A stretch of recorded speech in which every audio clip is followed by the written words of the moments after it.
I sit here looking out to the gardens of many species. They're all speaking to me and saying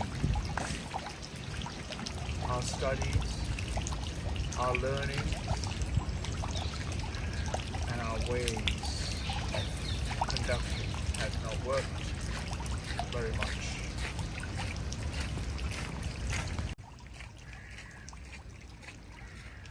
It's down to the learning.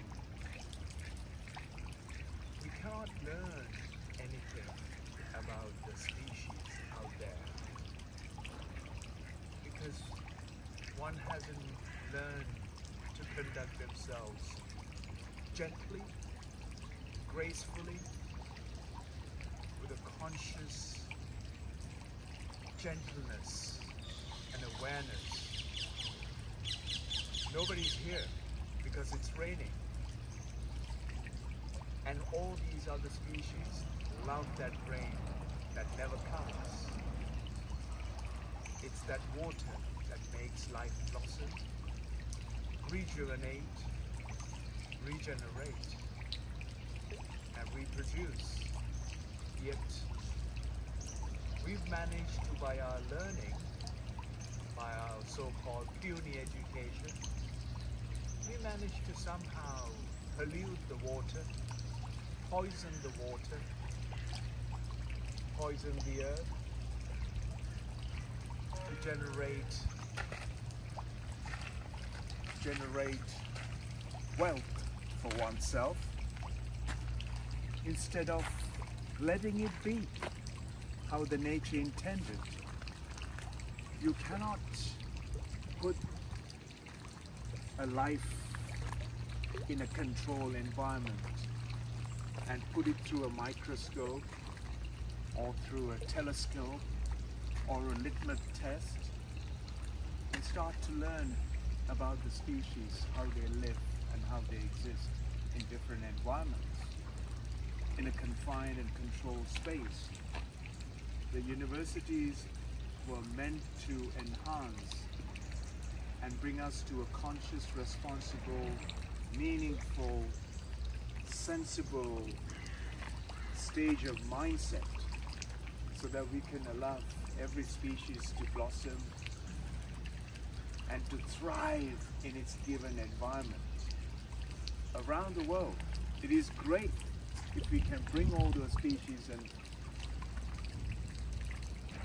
leave it to thrive, to blossom, instead of raising, to cultivating, to how we can use them for our own benefits.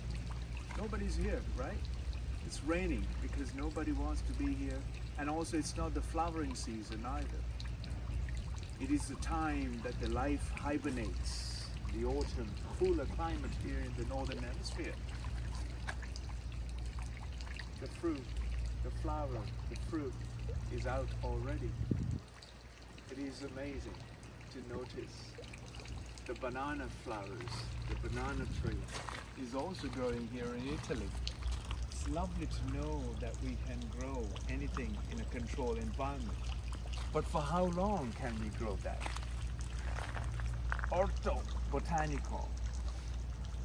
It's magical setting. It's all good when it's manicured.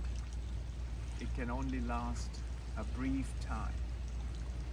When it's a forest, it lasts generations, multiple lifetimes in human times. But in the species times, like those trees, they continue to flourish, they continue to renew its life. It hibernates, the leaves fall off. Try and focus on a single leaf, a blade of grass, and see how much life is there. It's phenomenal. The nature, how its intelligence working all around me.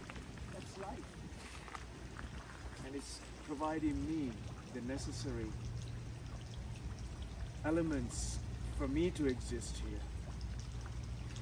the breath, the exhalation, absorption of that, whatever I exude.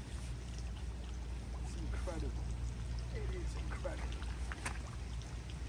What can I do to bring about change to the world? I don't need to do anything. The world is constantly changing. It is constantly a process that is occurring. Why don't you change your mind? Everything else will be absolutely fine. It is your mindset of concretized ideas that you're trying to change everything else around you, which is getting in the way. Let's proceed to our next lecture.